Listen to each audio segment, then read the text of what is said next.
even as a little kid in my whole life, one of the things I always heard was that Native people never really lived in the Adirondacks.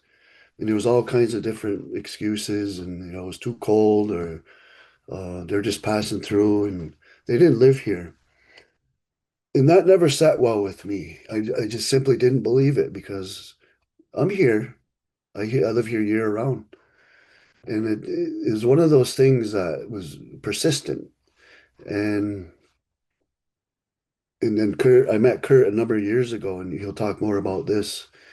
And we're a couple inquisitive guys, and we got together on a project with the Lake Champlain Basin group, and he wanted to connect science with the arts to help talk about the effects of that humans have on the water quality of Lake Champlain in particular.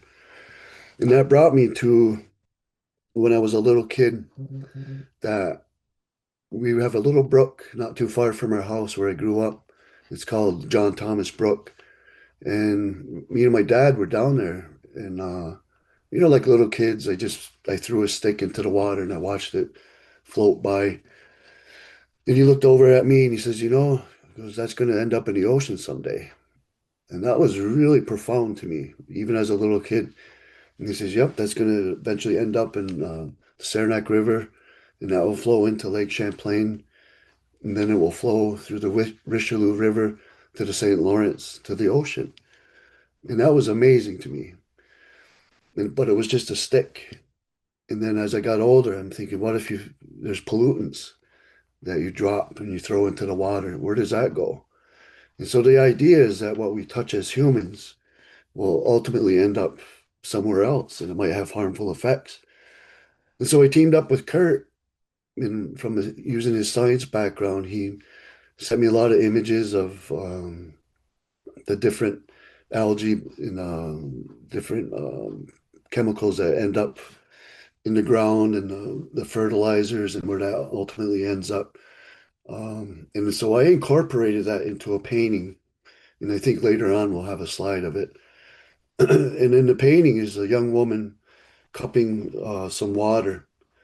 And that's the idea, is that what we touch as human beings will end up somewhere else, and it might have harmful effects. And so that was one of our first projects. But we approached it and as two different people from two different backgrounds. He's a scientist and I'm an artist. And so we approached the book in a similar fashion. And we call it the two-row concept. And that comes from a wampum belt that was crafted to commemorate an agreement with two different peoples. It originated with the Dutch, then later the English, the French, and ultimately the Americans in agreement with the Haudenosaunee, or also known as the Iroquois. And the wampum belt, and you'll see that image in the book, is two rows of purple wampum beads going parallel. And one row is symbolic of the Dutch and ultimately the Americans in their ship. Everything about them is contained within that ship. Their language, their spiritual beliefs, their laws, their ways is contained within that ship. The other row represents the Haudenosaunee in our canoe, paddling down that same river of life. And contained within that canoe is everything about us, our language, our spiritual beliefs, our customs, our ways. Those two never interfere. They never cross each other's path. And between them, there's white wampum, and that's symbolic of peace and friendship. And so those two never cross, and they never try to steer the other boat, but they also help each other when one is in need. If we ever need help, we can call upon the Americans for assistance. If they ever need help, they can call upon us and we'll offer our assistance, just like good friends should always do. So Curt and I approached this book in that fashion, and I approached it from my experience as a Mohawk artist raised in the Adirondacks. And Curt approached it as, I like how he puts it, as a nerdy scientist. And so we came together to address this concept that people didn't live here year round. And so with that, I'll pass it on over to Curt if he's out there. Yeah, great. Thanks a lot, Dave, for that. Yeah, hello, everybody. And thanks so much, Arch and Aaron and everybody for hosting us. It's a really great opportunity to talk about this stuff. So this is the painting that Dave was just talking about. And Dave is a pioneering artist in so many ways. And one of them is this mosaic style that he does. What we have here is a picture of the woman holding the water for the watershed project. And on the right is a close-up showing that it's a composite of traditional Haudenosaunee iconography and also scientific images. There are diatom algae in there. There are molecules of phosphate and other things in there too. And it really captures the theme of the book too, where we've got science and cultural traditions blending to make a world in the painting. And down below is an example of the two-row wampum that Dave was talking about. This is how we started working together at the Six Nations Iroquois Cultural Center in Onchayota, which I had visited several times, but the connection with Dave happened about 10 years ago. My parents were turning 80. And to celebrate their birthday, they came up to visit and we showed them around the area and we stopped by the museum too and looked at the wonderful things that are stored there.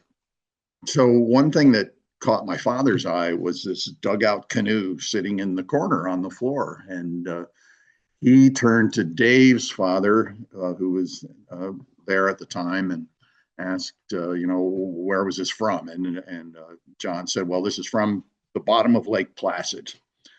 And my father said, wow, that's impressive. How old is it? And John said, well, we don't really know. We haven't had the resources to have it carbon-14 dated. So my father turned to me and said, well, you have a research grant, Curt, and you're studying lakes. Why don't you pay for the date? So I said, yeah, okay. And then John turned to Dave and said, well, why don't you help Curt do the sampling and get the analyses done? And so Dave said, okay. And that's how it started. So here's a picture of us actually at the very beginning of our collaboration with the dugout canoe, taking a core sample from the interior that we could then send off for carbon-14 dating. So the result came back that it was about a couple of centuries old. And we were actually kind of disappointed with that result because we, in our heart of hearts, we're hoping it was thousands of years old, like some ancient dinosaur or something like that. But the idea got us hooked on the topic. And we thought, well, maybe there are older dugout canoes out there too. And so we checked around and eventually visited, measured, and in many cases carbon dated all of the dugout canoes we know of in the Adirondack Uplands. And the oldest one so far is this one. It was found in Twin Ponds, which is about halfway between Malone and Paul Smith's, where I teach at the college. This was found several decades ago by a dredge operator who was digging up the wetland there in preparation for subdividing and developing the area. And an eyewitness noticed when this was discovered because the dredge operator let loose a string of expletives as this gigantic thing, 18 feet long, comes up out of the peat deposits in the marsh, dugout canoe. So some colleagues and I went and visited this at the owner's home. And we took samples and got it dated, and it's about 500 years old. So older than the one from Lake Placid. Next question was who built it? And we're pretty sure that this was made by an indigenous maker.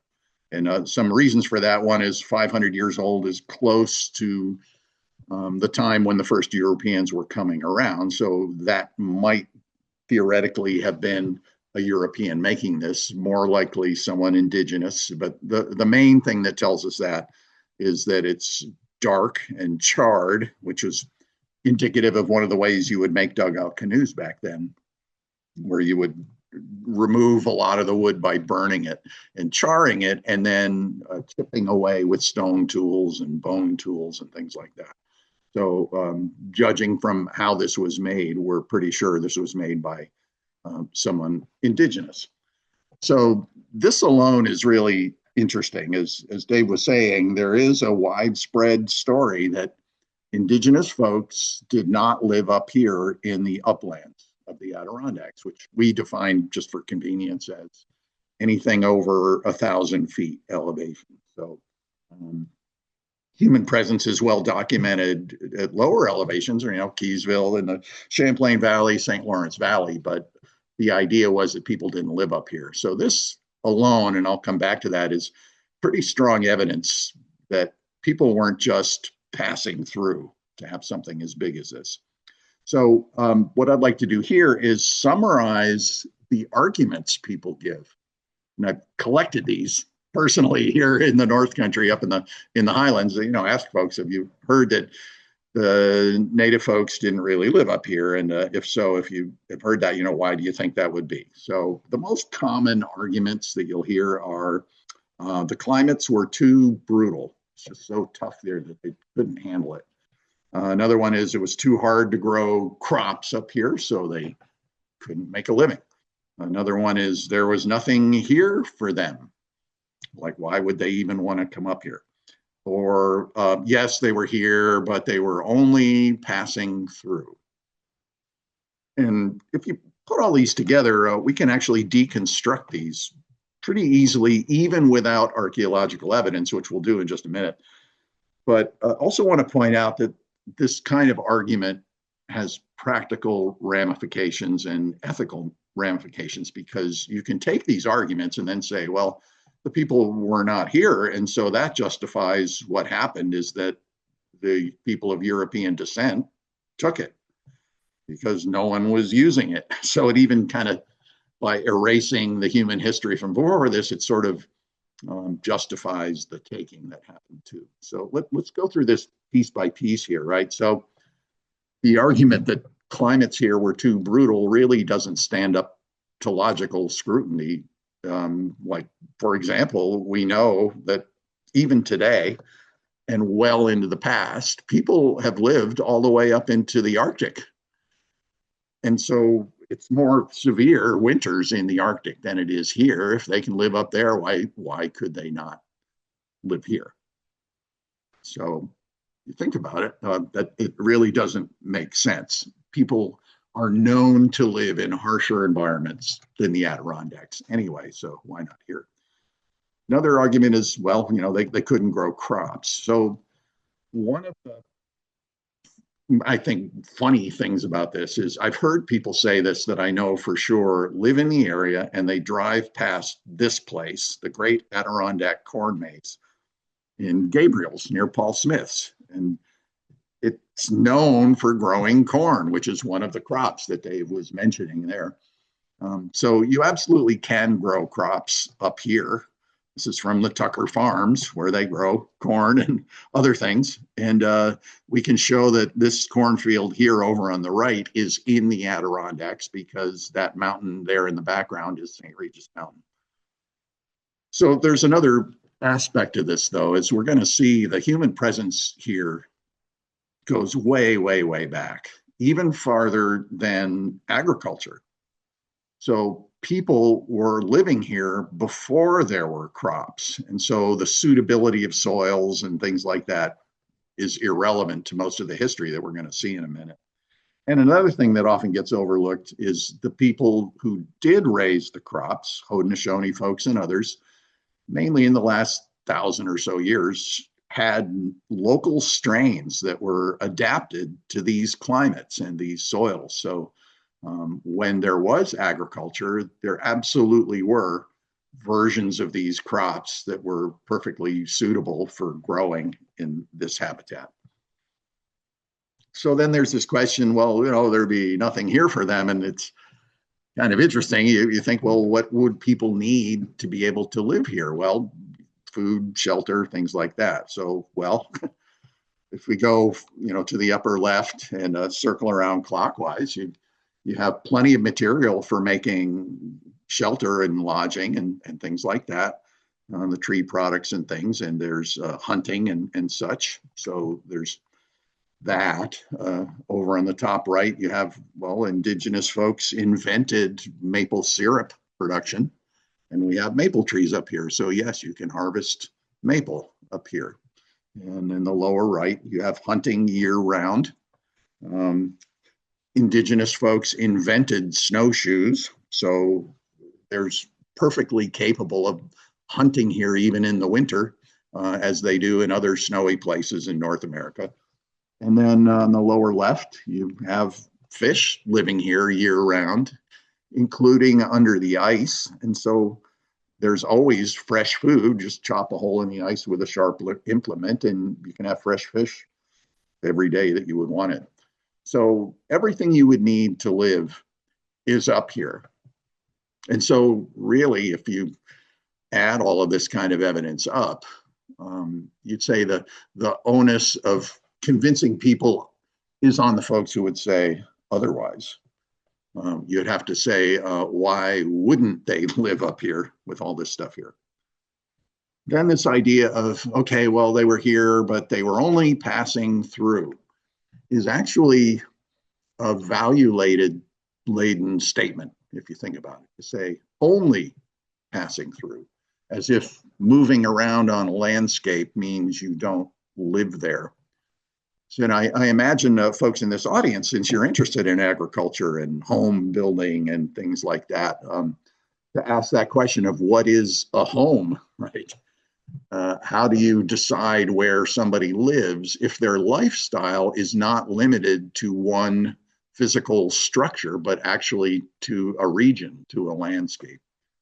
And the dugout canoe, for example, over here on the right, shows you that people were here for a long time and not just rushing through the area to get somewhere else or something like that. So the logic of these dugout canoes at Twin Ponds, there were actually two of them, is that they were not used to cross the Adirondacks because the Twin Ponds outlet is tiny. It's just a little trickling brook. You can't run a heavy dugout canoe on those, not to mention an 18-footer. Here's a sister vessel that was found there too, similar age. And so these two canoes were made to be used on Twin Ponds.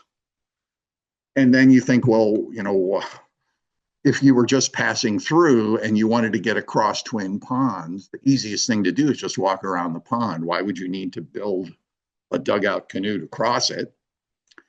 And if you were going to build a dugout canoe to cross it, you know, would it be worth spending weeks and weeks hollowing it out and burning it and chopping it and things like that? So this is strong evidence that somebody was spending a fair amount of time here and probably came here repeatedly to use the pond for something, you know, maybe trapping, hunting, fishing, or just a nice place to spend part of the year. Over on the left is another piece of this story of, you know, how do you live on a landscape? This is Dave's grandfather, Ray Kanietakeron Fadden. He and his wife started the Six Nations Iroquois Cultural Center, and one of the early artifacts that they got was a pot that was found by a deer hunter in a rock shelter near Silver Lake Mountain. And this is the pot right here. The deer hunter just took shelter under the overhang and looked into the shadows there and noticed this pot. And so it was acquired by the cultural center, and here's Ray holding it. So you think about this, if you were just rushing through the Adirondacks to get somewhere else, why would you carry a large, heavy, fragile clay pot and then also just leave it there behind in the rock shelter? It just doesn't make sense. People have found pottery all over the uplands, sometimes intact, sometimes in fragments. So this is a widespread phenomenon. And as I understand, the cultural traditions for the Haudenosaunee especially was that women were the ones making the pottery. And so this was not just some hunter or a couple of guys rushing across the landscape to get somewhere. This speaks of families spending time in one place, maybe bringing raw clay up from the Champlain Valley and St. Lawrence Valley, and then making the pottery out of it up here in the uplands and leaving it behind in a shelter that you come back to often. So yeah, it just doesn't add up. So to put a time scale on here, how far back can we say that the human presence goes? So archaeology is one of the ways to get at this, and there hasn't been a lot of intensive archaeology in the uplands. It makes sense. It's a park, so you can't do lots of heavy construction and digging cellar holes and roadways and things like that as much as you might somewhere else. Not a lot of farming. Trees are covering a lot of it. So, but there are some archaeologists doing this work, and the one I'd say that is the most notable is Tim Messner at SUNY Potsdam. And my wife Carrie and I met him some years ago as we're starting to get into this topic with Dave. And he invited us to come to one of the excavations that he and his students were making at Long Lake. So we arrived on that day, and they were there in the yard of a local landowner who invited them to come near the lake. And we walked up, and here was this square pit that they had dug into the ground. And Tim said, "Well, what do you think of this?" And I looked down in, and I thought, well, it looks like a bunch of rocks. And he said, no, they're special. This is FCR. What's that? And he said, it's fire cracked rock. And what that basically means is if you look at these cobbles, there's dark stuff around it. That's charcoal. And the color of the rocks is partly darkened from that, but also they're rusty. And that's because they were heated to red heat in a fire. And there are little cracks in there too that have to do with the temperature change. And so, as Tim explained, this is how you did cooking in the old days before there were metal pots that you could just put on the fireplace. He said, this is a hearth. Like I would think a hearth is a fireplace. This was a cooking spot. And basically the way people would cook is you get these fist-sized cobbles, heat them up to red heat in a fire, and then you pick them up with long sticks and you drop them into a container of water. And that could be anything from an animal's stomach to a clay pot or a basket that's waterproofed. And then dropping the hot rocks in there boils the water and cooks the food.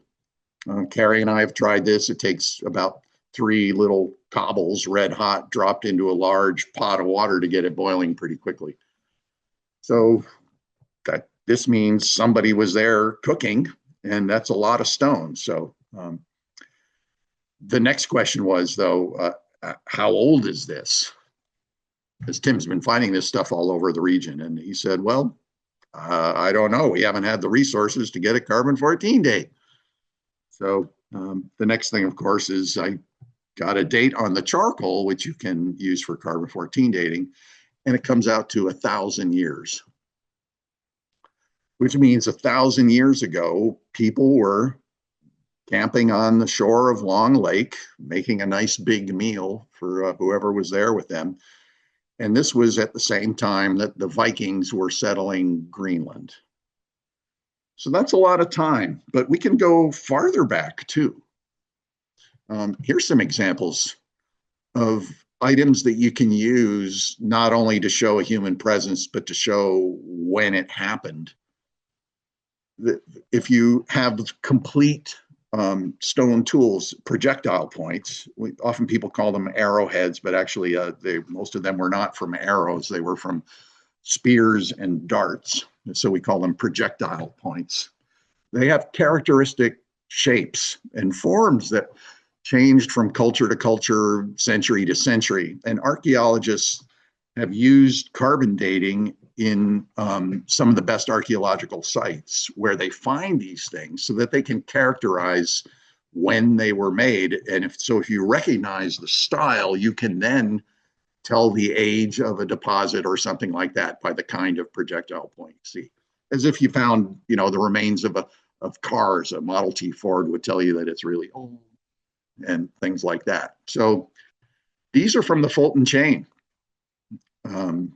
Down near Old Forge, and judging from the style, these are about 5,000 years old.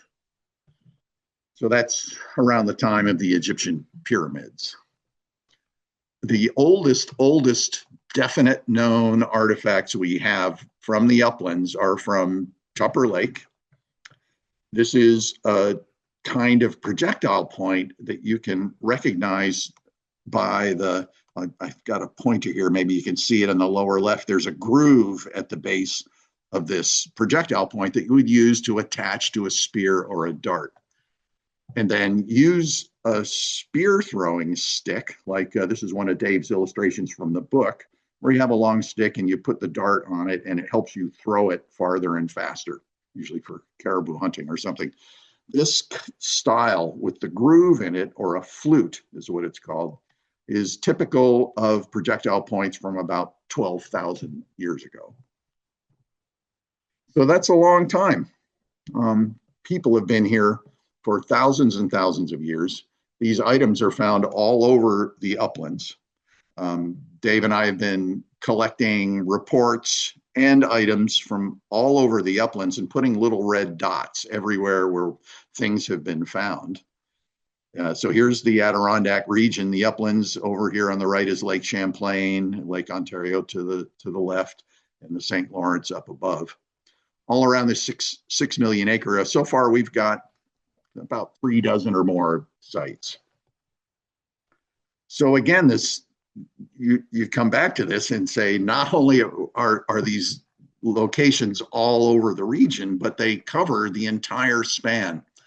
I just showed you 3 examples, but you can find stuff in between those ages as well. So basically a continuous human presence since 12,000 or so years ago. And again, this gets back to this question of, what's a home? What tells you where you live? And here with this landscape, you can see that you could have all sorts of different resources available to you if you move around. So people could be down in the Champlain Valley or the river area there, hunting and fishing there and getting certain things there. And then you move into the uplands. You go to this or that river where the fish are running at a certain time of year. You go over here to get where the berries are ripe and things like that. It's kind of like if you have a building or a home, a physical home that you live in, you say, well, okay, I live here, but I've got a lot of rooms in my house. I just because I don't spend every hour of my day in the kitchen and spend it in other rooms as well, doesn't mean that the kitchen's not part of my home. So it's a cultural difference that it really helps to see the landscape itself as architecture and as a home where you move around just like you do inside a building. Right? So I'm just about ready to wrap up here. I want to just point out like where some of these dots come from. They come from places where we like to visit today. These are, if you go to the campsites that the DEC maintains, they're beautiful and they're near the lakes and they have good views and the breeze keeps the insects off. If you look around very carefully on your hands and knees in places like this, you'll often find little flakes of chert or flint where people were sitting for the same reason in the same locations centuries, even thousands of years ago, resharpening and reshaping their stone tools. So just the logic of why people would use the landscape is actually very similar to why we use it today. So bringing this home here at Paul Smith's College, we've got direct evidence of people being here for thousands of years too. Carrie and I were sitting here on this little peninsula there that we call the Point. The campus of the college is over to the right. This is Lower St. Regis Lake, and there's an outlet. We were sitting here one day just musing, and Carrie looks down and finds a projectile point right here where I've been working for decades and had no idea there was an Indigenous presence here. Then that got us looking even more, and we found 2 more pieces. Oops, they're over on the right. They fit together, and the base of it has a groove, which looks like a flute from a fluted point. And if that's an unfinished, broken fluted point, that means people were living on and enjoying the same spot that we live on and enjoy for as much as 12,000 years. Now, being a science nerd, like Dave says too, A proud science nerd. We actually study environmental history at the college, and one of the ways we do that is take sediment cores from the bottoms of lakes, and we've done that at Lower St. Regis Lake with my students and I. So this is a picture in the winter when we walk out on the ice, drill a hole through the ice, and lower a sampler to the bottom of the lake, and we pull up sediment that goes all the way back to when the lake formed. And this little cylinder of mud has silt on the bottom that was deposited by the last ice sheet. And we've carbon dated the organic lake mud above it to 13,000 years. So we know this lake where the campus is formed and basically emerged from under the ice sheet 13,000 years ago. So this is what the landscape looked like. There are pollen grains in the sediments that tell you what the vegetation was. There were no forests. We do know the animals that were here. We know there were muskox because their bones have been found in the area, probably caribou, maybe mammoths and mastodons. But the main point here is trees weren't here. This is like Arctic tundra. And so people were there hunting before the forests. In a way, you could say the life of humans in the Adirondacks is older than the trees, which is the opposite of what folks have been saying is here's this forested landscape where people don't belong. It's actually the other way around. People have been here longer than the forests. So I'm going to flip through these and I'm just going to say this is not just about the past. People are still here. They just never left. And we're proud of this heritage at Paul Smith's College. We've got a First Nations club. We have scholarships for Indigenous students. And so I'm going to pass this back to Dave and see what he's got to say about all this. So thank you for your time. I'll stop sharing. Give it back to Dave. So back to the premise of the book, Curt, took the scientific approach, and it's, one of those statements that Indigenous people were in the Adirondacks passing through. I like to ask the people who say that, well, let's prove it. Prove that they weren't here. It's easier to prove that they were here. And all of these samples that he showed, and including more that we have in our collection, were items that were donated that were found by accident. Just people walking down a trail, camping out, stumble upon these artifacts like that hunter with the pottery bowl, the dugout canoes. And in fact, I have with me, I don't know if you can see this, Curt just gave this to me. And this was found not too far from where he lives in Saranac Lake. And this was found by an individual who, as a kid, was riding his bike and he spotted this odd shape in the sand, and he picked it up, and voila, there was a broken projectile point. And Curt just donated it to our collection yesterday, which was pretty neat. And all of these things, again, they're found by accident, and there's been no real serious study in terms of archaeology, other than Tim Messner's work and perhaps a few others. And it reminded me of my dad when years ago he went to a conference and there was a presentation by a professor from UVM, University of Vermont, archaeologist. And my dad remembers he put up a slide and it was a map where it showed the Green Mountains, Lake Champlain, and then the Adirondacks in New York State. And then all these little dots were indicated where there was archaeological sites, digs, villages, and they were all over the Green Mountains. Everywhere you go, there was these dots everywhere. And then most villages, even today, most cities are near water. And so all along the lake, Champlain, there's a lot of dots indicating villages and different digs, and all along the rivers. And there was a little bit on the New York side, but there was hardly anything in the Adirondacks. And so my dad raised his hand, asked a question, and he pointed that out. And he said, well, the Green Mountains, there's, full of these sites. And then how come there's none in the Adirondacks? And, the mountains are very similar. You know, the Green Mountains and the Adirondacks is similar terrain. Of course, I'm a little biased. I think the Adirondacks are a little nicer, but that's another story. But the professor, he simply stated that they're studying their own backyard, and it's easier for them being from Vermont to study the Green Mountains rather than traveling and going to the Adirondacks, and you have to stay there for some time. And he said there just hasn't been any study. And so he surmised that it would probably would be the same, you know. Now, you got to think too, in that when the Europeans first started coming this way into the Adirondacks, was probably around after the American Revolution. And during that time, in that era, um, there was a lot of the Haudenosaunee people were displaced at that time, and a lot died, mostly from diseases and epidemics that came. And there simply just wasn't any people there.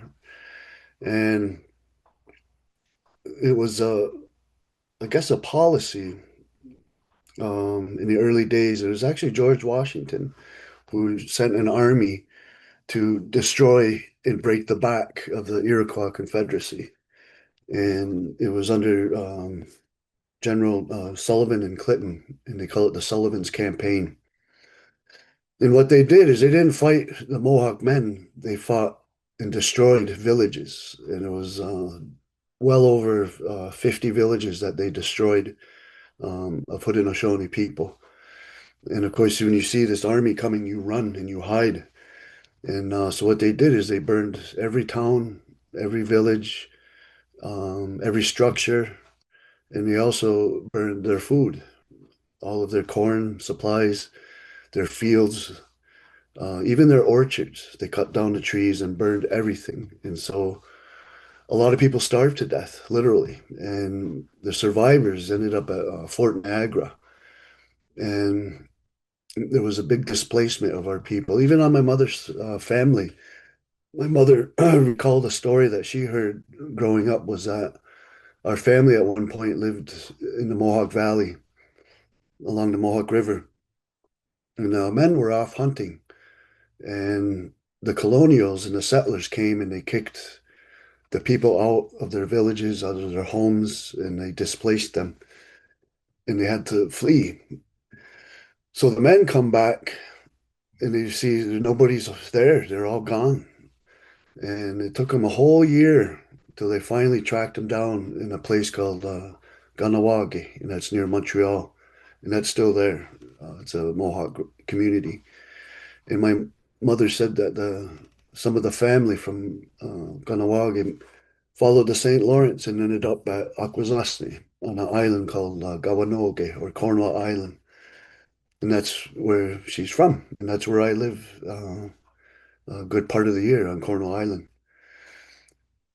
So there was no people here. And also the diseases that took hold wiped out so many people. And they estimate the population of the Haudenosaunee, probably around the War of 1812, was down as low as 10,000. And that's not too many. And by then, most were scattered up into Canada. Some ended up in Wisconsin with the Oneidas. The Senecas and Cayugas, they ended up in Oklahoma. So we're all over the place. And so when they arrived, there was nobody home for that reason. Now, in this book, I wrote the final chapter and I call it Two Row in Two Worlds. And it's just my own take and my own experience growing up here in Alchayota and going to school in Saranac Lake. And when I say two worlds, is I was raised in a typical little American village in Saranac Lake, and good friends and that I grew up with. But I come home, and my family and my mother would speak Mohawk, and my grandfather, and my dad as well, were really good storytellers. And so I had that part of my world, the Haudenosaunee or the Mohawk part. And there's a lot of in this that chapter I talk about some of my experiences, and some of them aren't too pleasant. There's racism that exists, and But in recent years, there's been a lot of positives that have been coming about. And one of them, there's a concept that's and a phrase among Indigenous people in the United States and also Canada about land back.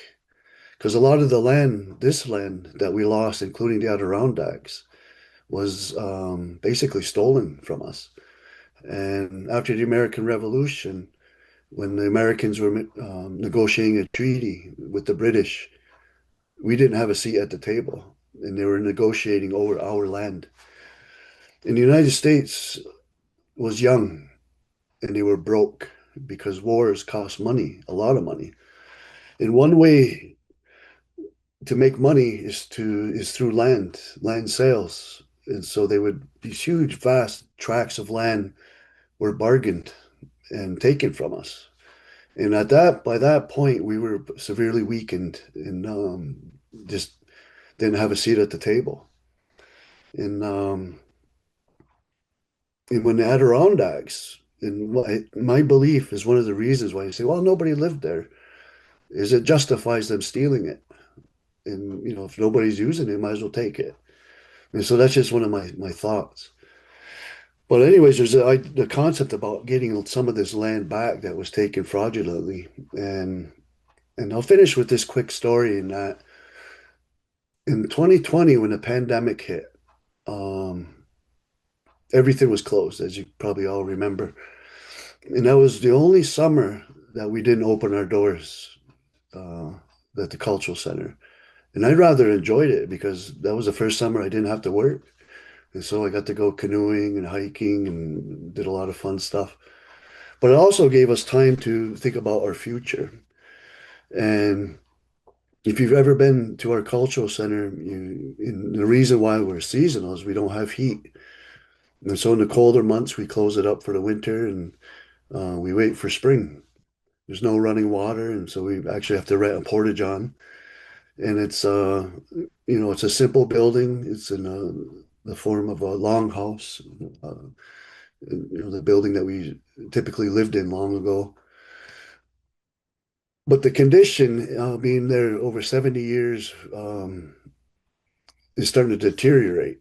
A lot of the more organic materials like leathers and feathers and things like that start to decay. And what's really damaging are those hot, humid days because all that moisture and the heat gets trapped in this building.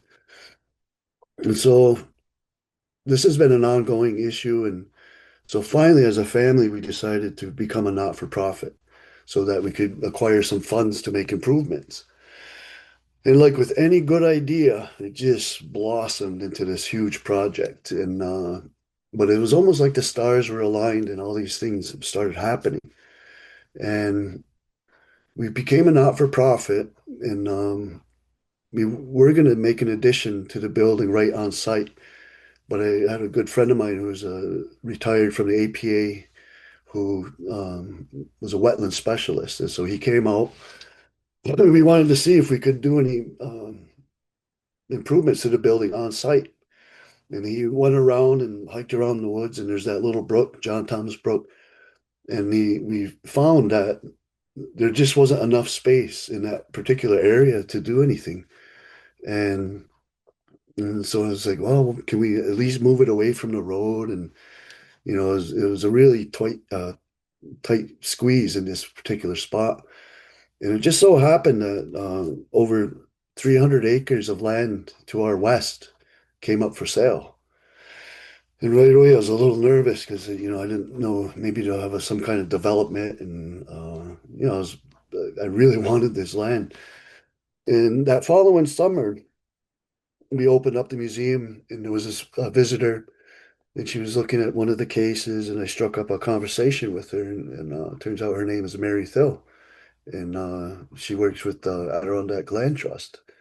And I was like, oh, that's pretty interesting. What do you guys do there exactly? And I said, oh, we purchase properties for preservation. And I was like, really? He was like, well, I know where there's some land for sale. And so the next thing I knew, we were meeting. with the folks, and that's when we started doing Zooms. I never knew what a Zoom meeting was until that time.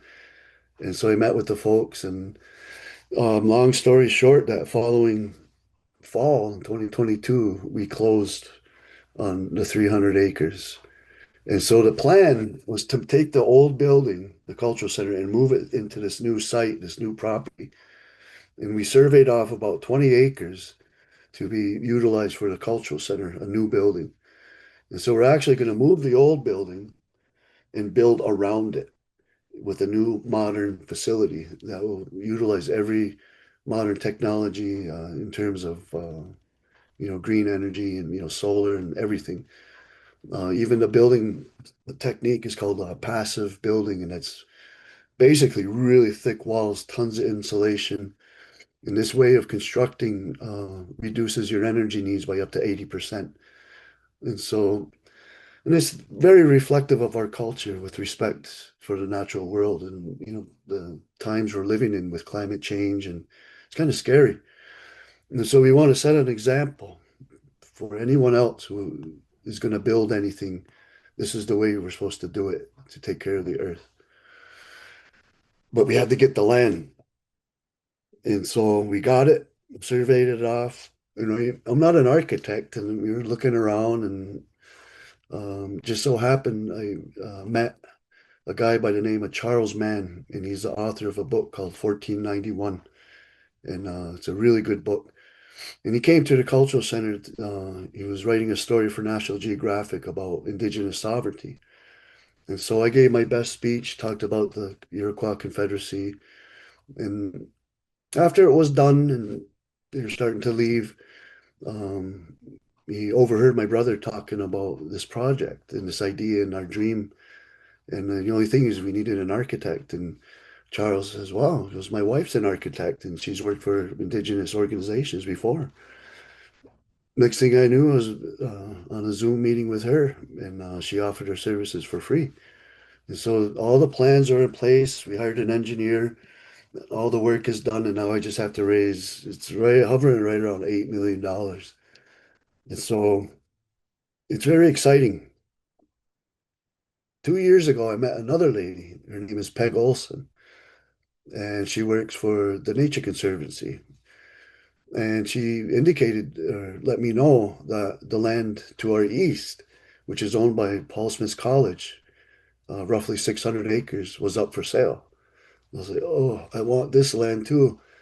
And so I met with them, and at first I thought, oh, I'm gonna have to raise a lot of money for this because there's buildings on this property. And but she kept reassuring me. She says, "Oh, don't worry about it. We'll take care of it."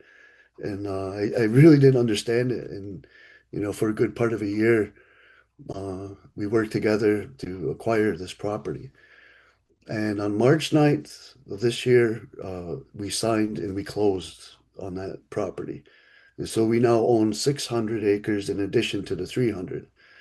And so with all this land that we got, we have ambitious plans for teaching our youth, indigenous and non-indigenous youth, about the earth, the land, and just to experience it and to camp. And so we'll work together using that two-row as a guide. Very exciting times, and I'm still in disbelief, but it's very, very exciting. And so, in a way, we got some of our land back. Guess I'll close and open it up to any questions you may have. Thank you. Thank you both. Thank you, David. Thank you, Curt. Um, and if there, are you still, Dave, are you still fundraising for the new building in Onchayota? Yep, that's ongoing. I've met some folks from a trust out in California, and they've indicated they're going to help out with the project. They're a native-run organization. And I'm an artist. I'm not a grant writer, so I had to learn how to write for grants, and so it's a process. I've been working with Cloud Splitter Foundation and others, smaller grants for to hire folks to help. But the main project, that's an ongoing thing. It might be a number of years. Is there a place, if people wish to contribute towards that project, where people might make a contribution or a donation? We could just get our website. Right now we have, just be through email, get in touch with me and, go from there. And we're going to redo our website because we don't have a donation button yet. And that's a big thing. So that's we're working on that. I love hearing some of the ideas for the programming you're thinking of, Dave. And also, like, if you don't happen to have a few million in your pocket, you might have smaller amounts to support programs and hiring. So you were saying things like camps and educational programs. Yeah, there's well, one in particular, there's a guy by the name of Neil Patterson, and he's been running a camp. He's a Tuscarora, works at SUNY ESF, and he has a Native Earth youth camp that he holds every summer. And they come to the Adirondacks and for a number of days, and they go canoeing and camping, and but they seem to bounce around different places. It's always a struggle for them to find, somewhere to bring their kids, and they're Native kids from all different reservations, and so this new property will be their new home. So they'll have a place to go every year. And so that's exciting. And on this new property, there's one main lodge that we're gonna renovate to be more of a communal space for folks to stay and actually have a nice kitchen where we can have elders and people gather and just have discussions. It can be a number of different things. And also on the property are five cabins that were built. They're roughly 20 by 50, really well built cabins, but they're rustic. They have no power and they have wood stoves and have a water source, but they have really nice outhouses. But one of those buildings we're actually going to renovate to become a collections care facility. We're going to put in a climate control system because we have an overflow of artifacts. And in my mother's house, in my house, every closet's full. We just simply don't have the space to display these things and display them properly. And so this building will actually house some of the overflow and any, care taking that needs to be done will be done there. So that would be one building. The other buildings can be used for housing, for seasonal staff, camps. I'm working with an organization called Woods Camp, and it's a young lady who has a not-for-profit who brings local kids from the area, like Lake Placid, Saranac Lake, I think Chateauguay, and brings these kids to the woods and to camp. So we're working together, and I want to team her up with other Native counselors to develop a system, and we're working with Paul Smith College to develop a trail system on the property.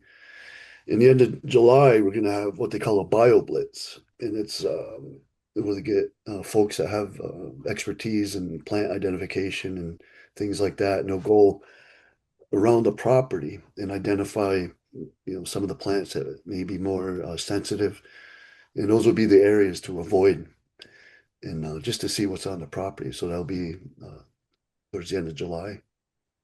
So there's a lot of potential, a lot of things in the works. It's terrific. We have a question that builds off of that from someone asking about how you're working with the schools. I guess more specifically, how you're working with the schools and BOCES to get children, those who are Native and those who are not, involved with the actual construction and future activities. Decision making. I guess the question is, are the children involved with the decision making on some of these? Well, it's in the early stages yet. And like I just been communicating with her name's Carolyn with the Woods Camp, and she's been doing this since she's goes different places in the Adirondacks, and so she has a network of connections with the different schools. And again, we just signed March 9th, and so it's right in the early stages, and so we're formulating. And my wife teaches at the Salmon River School District, and I can work with those folks, and it's a lot of Mohawk kids there. The Akwesasne Freedom School, I have a connection with them, and they're a grassroots school on the reservation where they their curriculum is based on the ceremonies and the language throughout the year.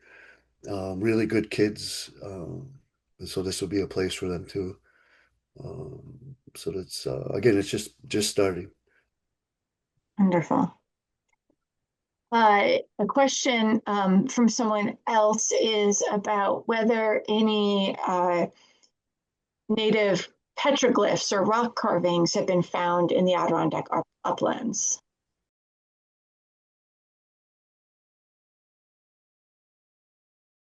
Some of the closest would be, I think it's up near Peterborough in Ontario.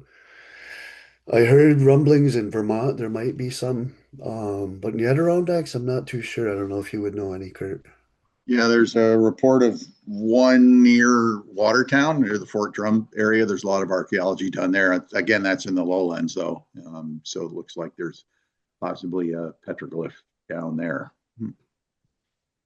But our rocks aren't that great for it. It's like the sandstone things where you normally think of it. It's this beautiful beige background, just begging to be scrawled on, and ours is pretty rough and gray and crumbly.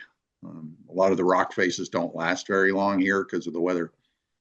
Following up on whether any Indigenous carvings have been found, have there any remnants of Indigenous structures, pre-European occupation structures found in the Adirondack uplands, or primarily smaller artifacts like those you've discussed? I'm not aware of any structures per se, because a lot of the materials were organic and they're long turned to some dust. I know archaeologists, when they find a village site, there's ways of determining where the posts were, the posts to build the longhouses. And among the Haudenosaunee, we were again agriculturalists, and so we pretty much stayed in one area where we had our gardens. And so if you find, an area where there's gardens, if you look further, you might find posts, but nothing, in terms of stone or anything like that. And of course now these Adirondacks are heavily wooded, and it's, might be a little bit difficult to get to these places. But, again, like I said earlier, and Curt too, is like all these things are found by accident. Um, and there was a Tim Messner, the archaeologist from SUNY Potsdam, found evidence of flint knapping, and that's um, the, the skill to chip away flint in different stones into projectile points. He found evidence of that up in the high peaks. He was way up going for a hike, and on the way down, he saw this spot where it was leveled off, and I'm not sure what peak it is, but he saw evidence of flint knapping. And there's just people walking right over it, don't know what it is. And, he had his trained eye. And so he spotted this, and he says, "Oh, people have been here a long time."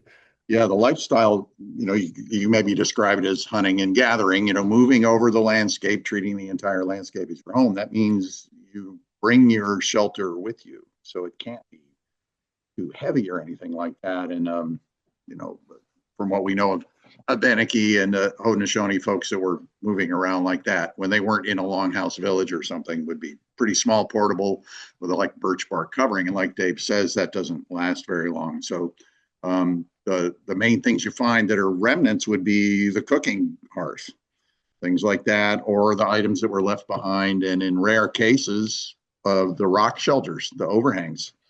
And there's been very little done. There's been no excavation in that Silver Lake rock shelter. And boy, it's a beauty.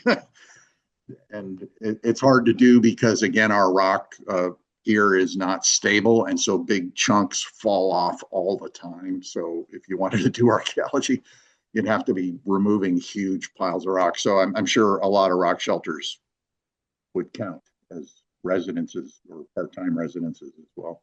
Actually, I have a question following up on that about the 900 acres that the Troll Center has acquired.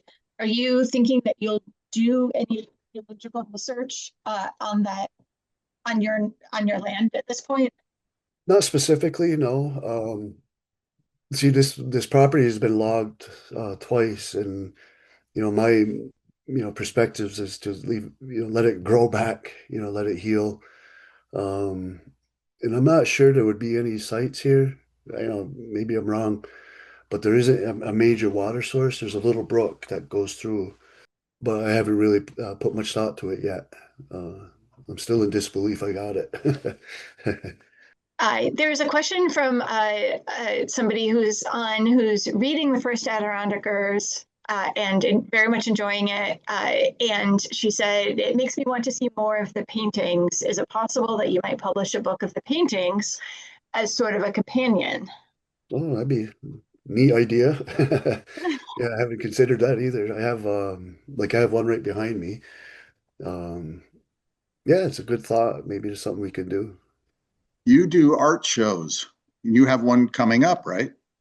Well, I have one ongoing right now. It's Burke Gallery in SUNY Plattsburgh, and that's going until May 3rd, I believe.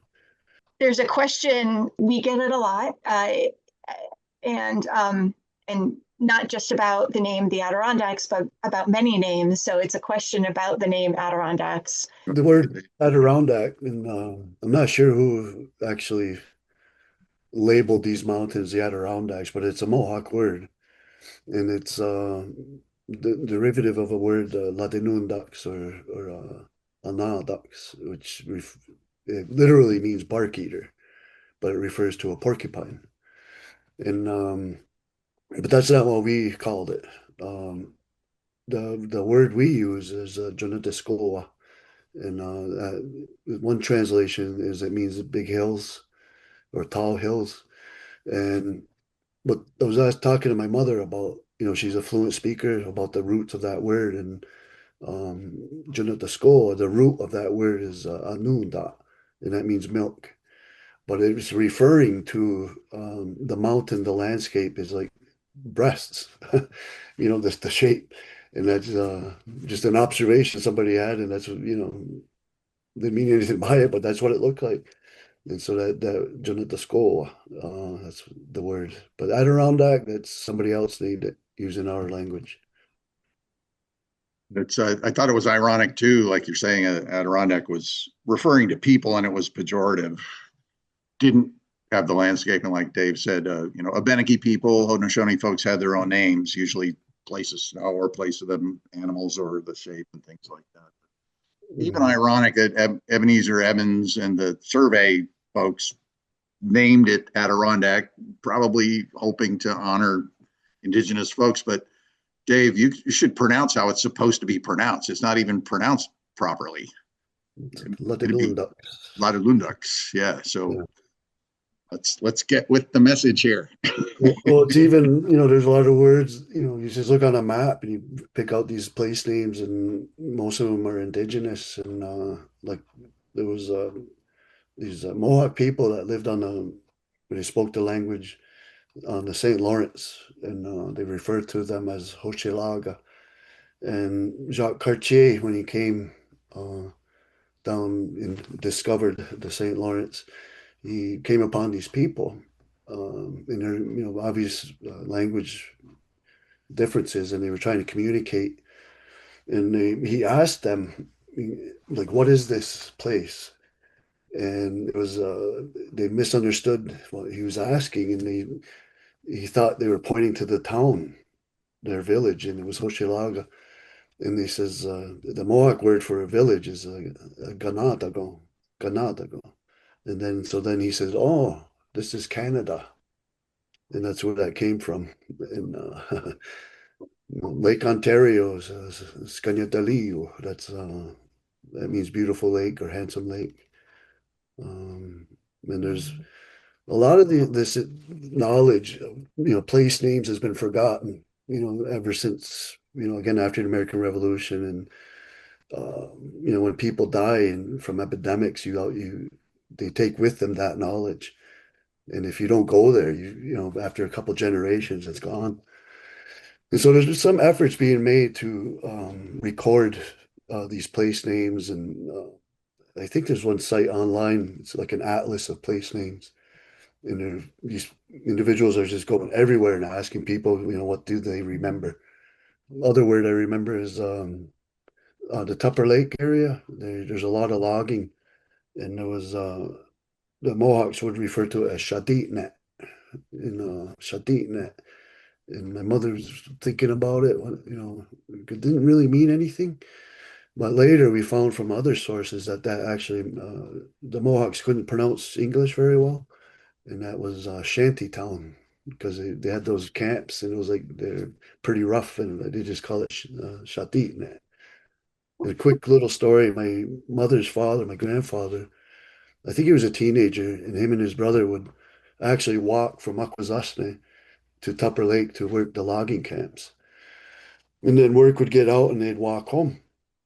And on this one particular, I guess maybe it was a Friday, and work was done, and they getting ready to head home, and it got dark, and so they're trying to find their way, and it was getting dark, no flashlight, and they figured they were going to camp out, and they came upon this little cabin, knocked on the door, and there was no answer, and checked the handle, and it was unlocked, and so, well, maybe it's just a camp. We'll stay here tonight.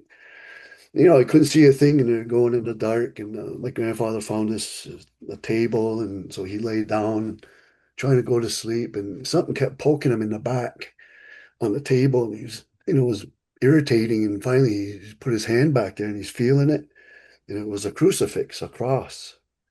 And what he realized is that was one of those crypts where you put bodies in the winter before you can bury them in the spring. That's what it was. And they got the heck out of there, and they found a different place to camp out. But so we've been coming to the Adirondacks for a long time. Oh, one more question is about the funding for the land purchase and whether it came from the Nature Conservancy, if that's something. Yep, they did all the fundraising, and it was appraised at 1.1 million, with all the buildings and such, and that's what they do. They raise funds to buy properties to protect it. And so also on this land, I forgot to mention, is going to be a conservation easement. But we're approaching it different, and it's going to be similar to how Curt and I worked with this book, as a two-row. And so in this actual easement, there's going to be one side of the document will be the Haudenosaunee, our perspectives on taking care of the land, and using our language and our words and our phrasing. And then on the other side will be it'll be the Adirondack Land Trust and the Nature Conservancy with the actual easement in their language. So it'll be the first of its kind in New York State, perhaps the country. That's wonderful. Uh, that's really great. And so the Adirondack Land Trust has also been a part of the not stewardship, but they'll be part of the land Yeah. stewardship, so to speak. We have many people saying thank you. Thank you for writing your book. Thank you for talking about your book and your work. I don't, is there any parting things that either of you would like to say, Curt and Dave? I'm just so thrilled to be working with Dave on this amazing project, and the timing couldn't be better for the book to come out right when these other things are happening with the Cultural Center. It's just an exciting time. Yeah, I echo those thoughts, and I always just say it's like the stars are aligned and things are happening. With all the news of the world and the negativity and wars now, um, prices, everything. There's good things too, and that's turn off CNN and pay attention to the good stuff. Thank you so much, Curt and Dave.